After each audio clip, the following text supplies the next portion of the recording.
ఏదో సాధిద్దామని తట్టపుట్ట జరుకొని గబగబా పల్లెటూరు నుంచి సిటీకి వచ్చేసినాం. కానీ సిటీకి వచ్చిన తర్వాత పరిస్థితి చూస్తే వాస్తవ పరిస్థితి ఎలా ఉందంటే ఇంటి రెంట్ కట్టడం, కరెంట్ బిల్లు, పాల బిల్లు, ఈఎంఐలు కట్టడం, నెల చివరి వచ్చేసరికి మొత్తం ఇవే సరిపోతుంది. ఏదో సాధిద్దాం, ఏదో పొడి చేద్దాం, ఏదో పీకేద్దాం అనేది పక్కకు వెళ్ళిపోయింది అంతా. హాయ్ హలో ఫ్రెండ్స్, అందరికీ నమస్తే.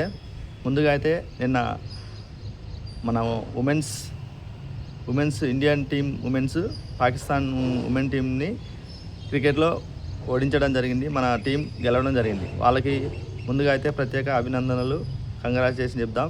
విషయం ఏంటంటే మనం పల్లెటూరు నుంచి చాలామంది పల్లెటూరులో పుట్టిన వాళ్ళు సిటీలో రంగుల లైఫ్కి కొద్దిగా చూసి ఏదో సాధిద్దాం, మనం కూడా అలా బ్రతుకుదాం, అలా ఉండేద్దామని కళ్ళ ప్రపంచంలోకి వచ్చేస్తారు. కానీ వాస్తవ పరిస్థితి వచ్చేసరికి ఇక్కడ చాలా దారుణంగా ఉంటుంది. మనం ఊహించుకున్నది ఒక రకంగా ఉంటే ఇక్కడ జరిగేది మాత్రం ఇంకో రకంగా ఉంటుంది. మీ లైఫ్లో కూడా ఎలా ఉంది? సిటీలో ఉన్న వాళ్ళు మీ లైఫ్ ఎలా ఉంది? కామెంట్ చేయండి ఫ్రెండ్స్, ఓకేనా? మన పరిస్థితి, మన వచ్చే ఆదాయం, మన ఎయిమ్ అనేది పక్క పోతుంది. మన ఆదాయం అనేది నెల చివరి వచ్చేసరికి ఉండట్లే, ఓకేనా? ఈఎంఐలు, ఇంటి రెంటు, కరెంటు బిల్లు, అన్ని ఖర్చులు, కూరగాయలు, పాలు ఇవన్నీ కట్టడమే సరిపోతుంది. సో లైఫ్ అనేది అలా జరిగిపోతుంది అంటారు.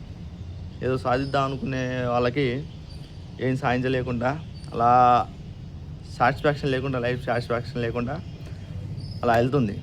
మీ లైఫ్ కూడా ఎలా ఉందో కామెంట్ చేయండి ఫ్రెండ్స్. వీడియోని అయితే లైక్ చేయండి.